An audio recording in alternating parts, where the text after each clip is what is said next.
Capitalisation method. अभी तक हमने बात करी थी कि एवरेज प्रॉफिट मेथड क्या होता है, वेटेड एवरेज प्रॉफिट मेथड क्या होता है, सुपर नॉर्मल प्रॉफिट क्या होता है। अब बात आती है कैपिटलाइजेशन मेथड। कैपिटलाइजेशन मेथड में क्या है कि अब हम इसमें ये नहीं देखेंगे कि कितना प्रॉफिट हुआ, अब हम इसमें देखेंगे कि प्रॉफिट अर्न करने के लिए कितना प्रॉफिट अगर हमें अर्न करना है तो उसके लिए हमें कितने कैपिटल की जरूरत पड़ेगी। ठीक है, अब देखो कि हमारे पास इसके लिए दो मेथड है, by capitalising the average profits, by capitalising the super profit. अब इसके अंदर देखिए capitalise value of average profit निकालने के लिए अब हम कैसे करते हैं, सबसे पहले हमें एवरेज प्रॉफिट निकालना होता है। अब एवरेज प्रॉफिट को अर्न करने के लिए हमें जो है कितने पैसों की जरूरत पड़ेगी, यानी कितनी कैपिटल हमें लगानी पड़ेगी। अब इसके लिए एक फॉर्मूला है, average profit multiply by 100 divide by normal rate of return. ठीक है, अब average profit multiply by 100 normal rate of return से हम इसको डिवाइड कर देंगे। अब देखो कि हमारे पास एवरेज प्रॉफिट है वो कितना है, 50,000 है।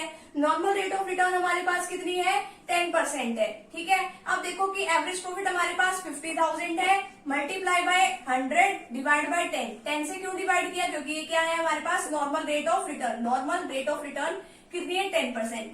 अब हमें जो है इसको अर्न करने के लिए 5 लाख रुपए की जरूरत पड़ेगी, यानी कि इतना प्रॉफिट अगर हमें अर्न करना है, एवरेज प्रॉफिट अगर हमें इतना हो रहा है तो उसके लिए इतनी कैपिटल की जो है जरूरत पड़ेगी। लेकिन हमने तो एक्चुअल में कितना पैसा लगा रखा है अपने बिजनेस में, हमने तो कैपिटल एम्प्लॉयड कह लो या कैपिटल इन्वेस्टेड कह लो, हमने एक्चुअल में कितना पैसा लगाया है, 4 लाख।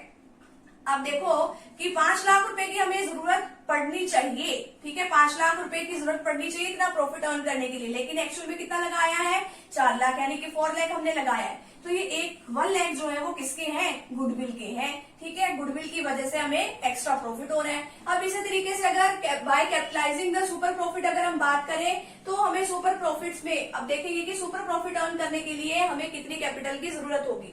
अब सुपर प्रॉफिट कैलकुलेट करना मैंने आपको सिखाया ही था, तो मैंने यहाँ पे डायरेक्ट ले लिया कि हमारे पास मान लो सुपर प्रॉफिट है 15,000, नॉर्मल रेट ऑफ रिटर्न है 10%, इसको फॉर्मूले में पुट कर देंगे। सुपर प्रॉफिट कितना है, इससे डायरेक्ट हमारी क्या निकल जाती है, गुडविल निकल जाती है। सुपर प्रॉफिट हमारे पास कितना है, 15,000 है, multiply by 100 divide by normal rate of return कितनी है, 10। तो हमें कितनी कैपिटल की हमारी गुडविल कितनी आ गई, डायरेक्ट 1,50,000 आ गई है हमारे पास। ठीक है, तो ये कैपिटलाइजेशन मेथड यहीं पे कंप्लीट होता है। तो यहाँ तक आप फटाफट से स्क्रीनशॉट ले लीजिए।